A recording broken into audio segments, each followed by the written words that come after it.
อยสิสมมาเท่าผู้คนนางสาดลายนี่นา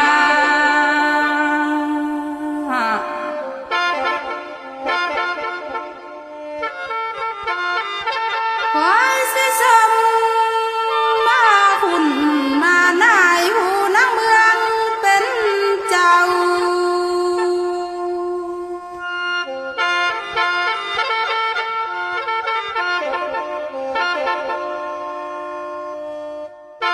สมมาเท่า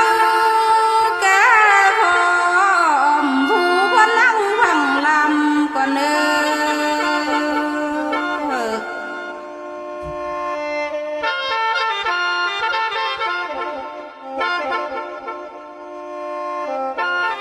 คอยนี่นาเจ้าเอ้ยบ่แม่นมาคาเบลกินขายหรอกนะ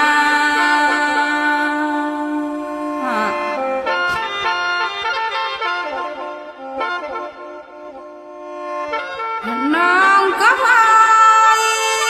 น้ำตามาลำบ่ไหลมวนกินข้าจัง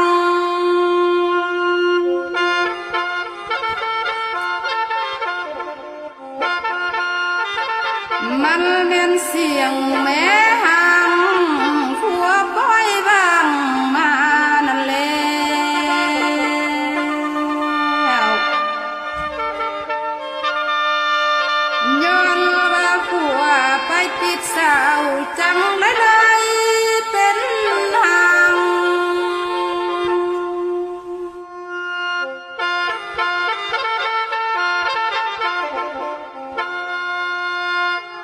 บางว่าน้อง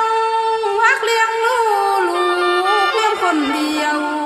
ลำบากแค่น้อยเอ้ย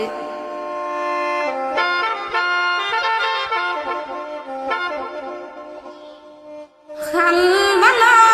งบ่ให้นำฮักส่วนมาแล้ว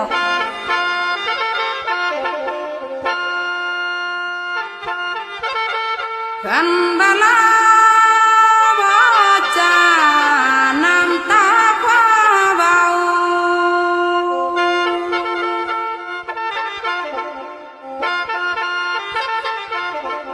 คันบ่ใส่อยู่ท้องน้องสิจกออกมาบาก่อนเด้อ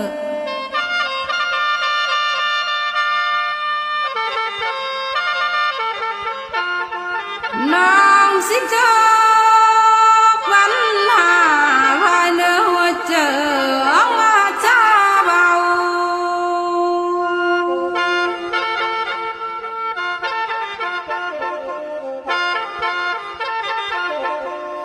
กันไหลเข้าปังไหลลงกวางบ่มีหยังเสือกินเด้อแล้ว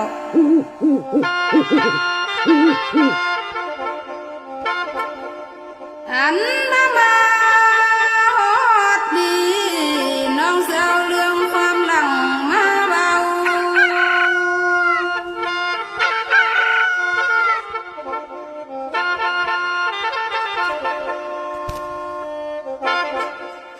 กันมาฮอดดีน้องเสียวเรื่องความเก่ามาลมก่อนเด้ออ้ายเอ้ยอันมาตาก่อนกี่พวกพลังปกครองนั่นนะ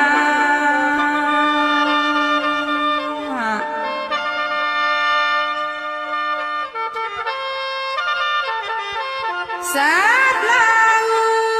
เฮามุ่งมองทั่วทั้งเหนือและใต้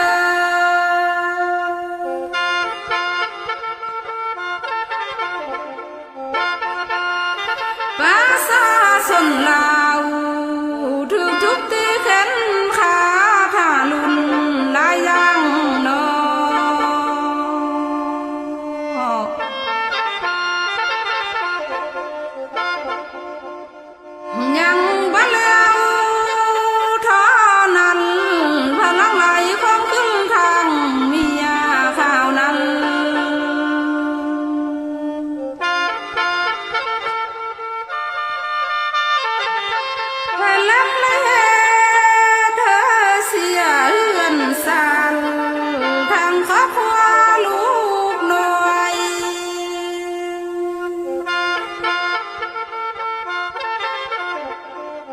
บ้านไรป้าปล่อยห่า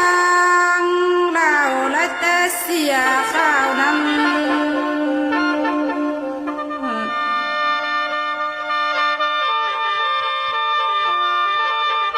อันนั้นข้าวนั้นสักทั้งเตอไหลขึ้นลังเกลือนอ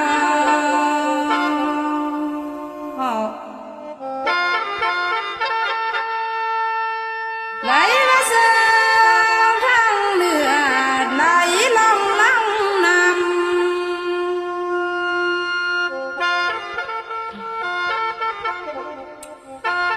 ำป้าซาสุนลาวเฮาคำบ่ไหลจังไรเตี้ยคนทางโน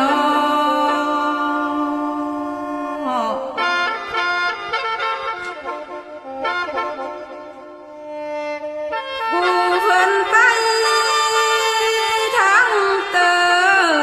ไหลยืมน้ำของเพิ่นมากินข้าวนั้น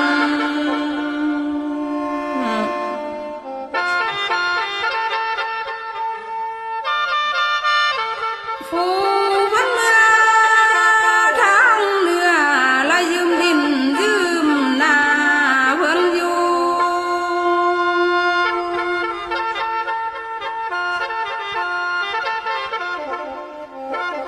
แม่นแต่สู่ยังไหลยืมสู่คนอื่นมาลมน้อยน้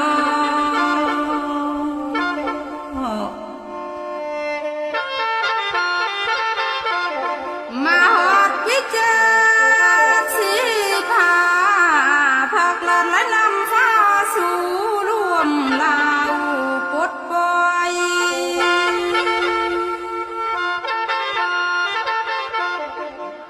เขาจริงได้รู้ทนเมืองบ้านอยู่เย็นหน่อย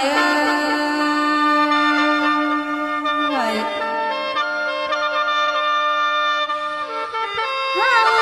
จังเป็นครอบครัวมีสุขหาความเสมอลำ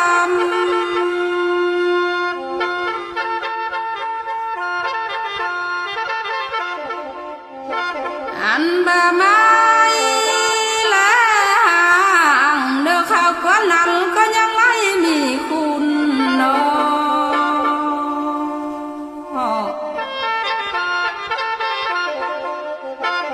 ส่งครอบครัวไปเป็นทหารสู่หกสละตายเพื่อศาส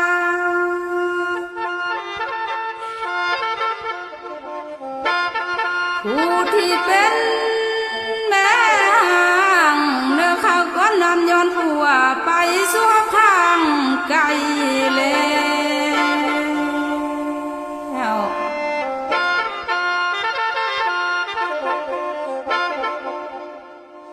อันว่าเส้นทางสิไปมาเนื้อข้าวนั้นมันบ่สะดวกเนาะ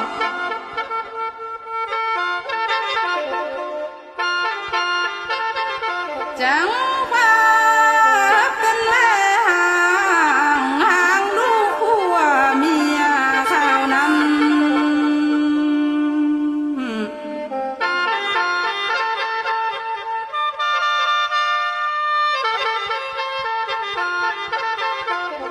หดลา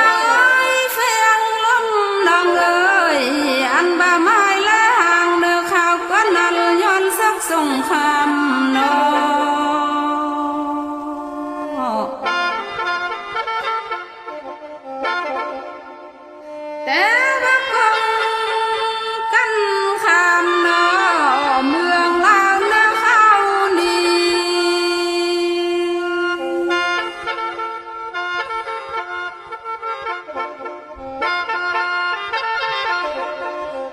วัดเมลตาข้าว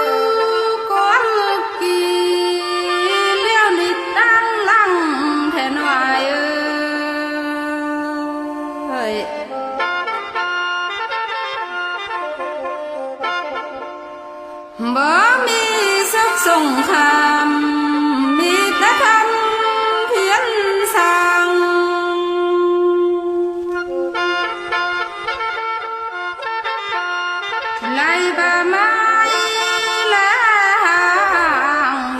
ฟ้าทางมีลายแท้น้อยเอ้ย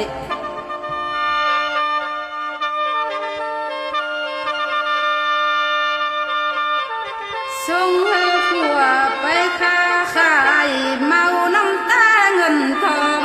แล้ว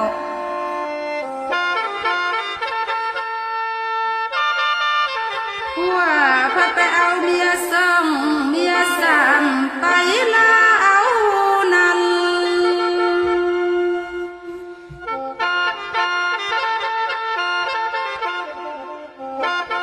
อายแล้วดื่มซาเสือที่พ่อแม่สร้างสืบเนียนมาน้อยน้อย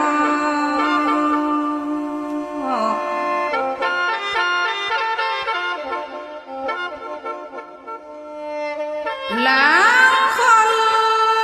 ฝันแม่นเมายาบากันสาหลายอย่าง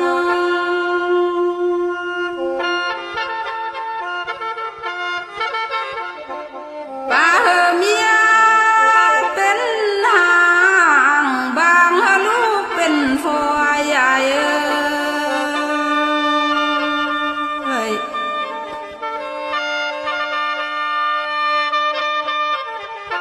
แห้งลำไม้ข้าวันตะก้อนนั้นน้องก็ฟ้าว่าเป็นลางนี่แล้ว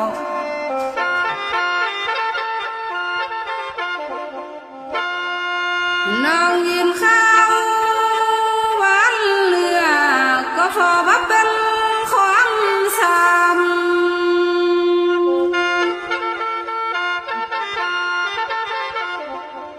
หันมาหางและไม้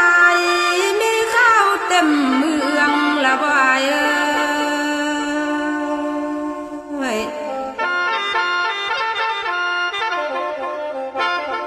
ก็เลยว่าเจ้าเอ้ยห่างตั้งห่างมันห่างไกลกันแท้น้อ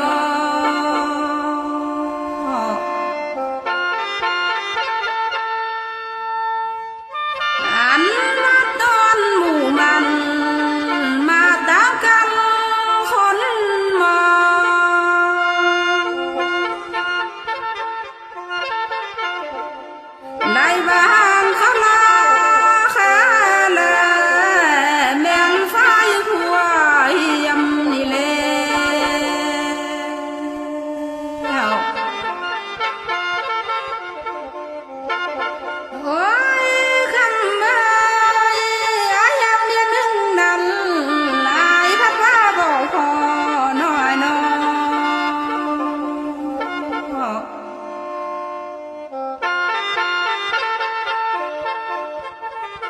อายห่างเมียสองเมียสาม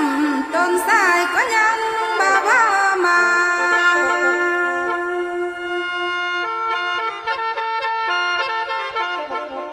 อายห่างเมียสี่เมียห้าต้นอายก็ว่าบ่ทันไล่กำไรเหลือเจอเด้เฮ้ย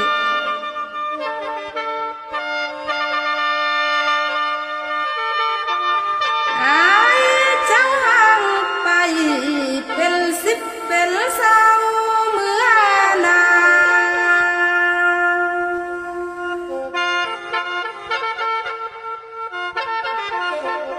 ป้าดูของอายเป็นลู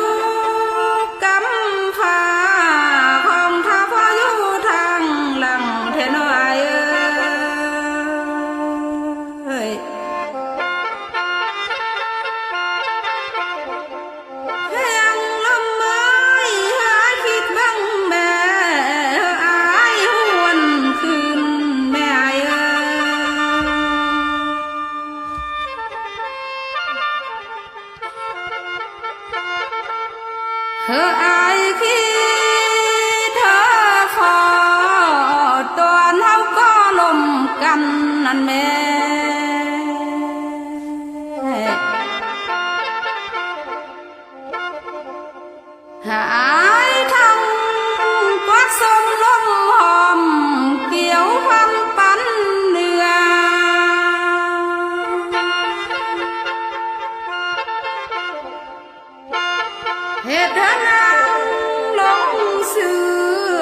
ไกหังบากะเล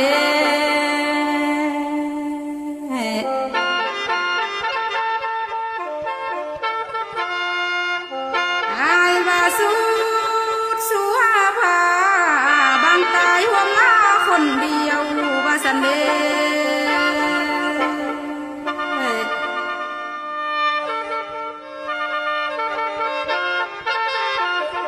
ยามอาบน้องแก้งงูก็ว่าเอียนนาย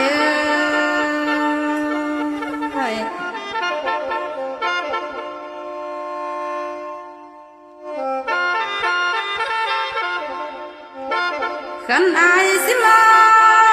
เปลี่ยนปิลขอให้หวนคืนแม่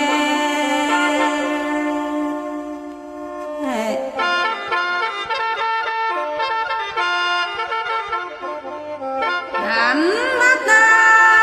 ก่อนนั้นอายและน้องพร้อมเล่นล่างใหม่ขึ้นแทนบูชากะเลย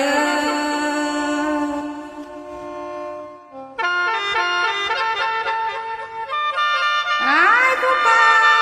ทานาหัวเมียงนำนางผู้เลี้ยงจนเฒ่า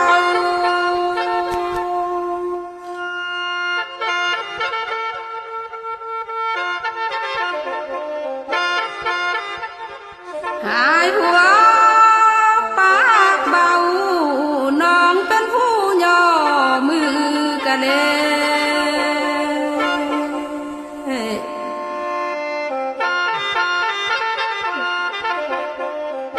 อายบ่มี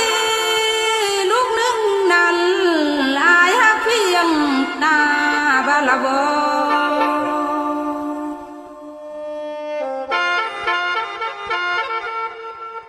มีลูกสองสามมาอายว่าฮักปานแก้ว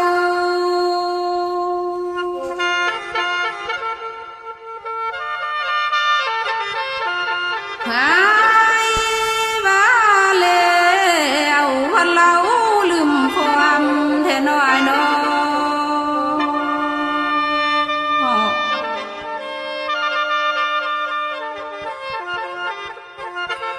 อายฟัดลืมเสียความรักมันสัญญาเฮาแต่ก่อน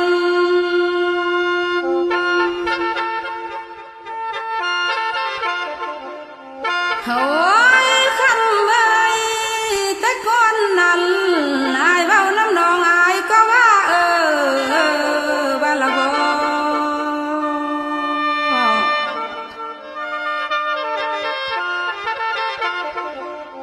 อายไปฟังความเพ้อจังบ่ลืมเสียน้อง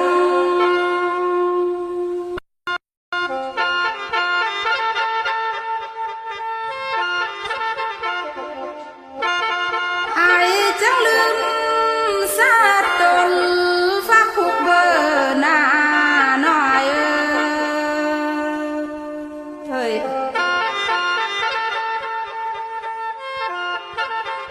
อาย